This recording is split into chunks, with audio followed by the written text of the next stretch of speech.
Dans la soirée du 15 au 16 décembre 2020, Delphine Jubilard s'est volatilisée dans des circonstances pour le moins troublantes. Pour cause, à ce jour, personne ne sait véritablement ce qui est arrivé à cette infirmière cagnacoise.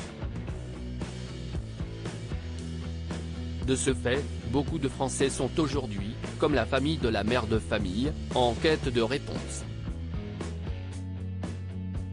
À l'instar de Séverine, l'ex-compagne de Cédric Jubilard, qui ce lundi 12 décembre s'est confiée à ce sujet auprès de la Dépêche du Midi.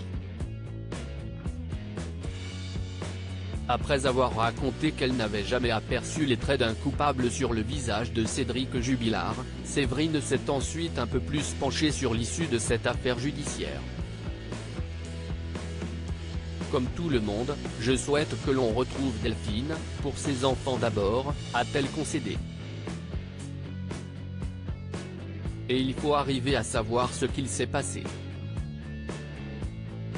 Et de conclure, au sujet de son ancien compagnon, si c'est lui, il est très fort et si ce n'est pas lui, il est alors très résistant pour supporter l'isolement en prison.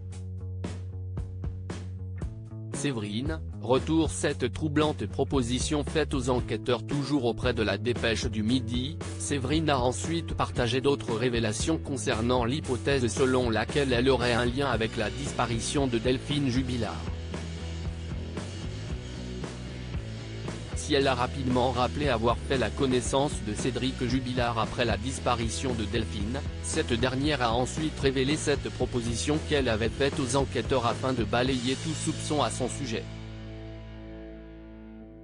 De même, j'ai demandé à plusieurs reprises que l'on fouille ma voiture, une 307 Centicoulon noire dont Cédric se servait, a-t-elle tenu à rappeler ensuite. Les enquêteurs m'ont répondu que ce n'était pas utile.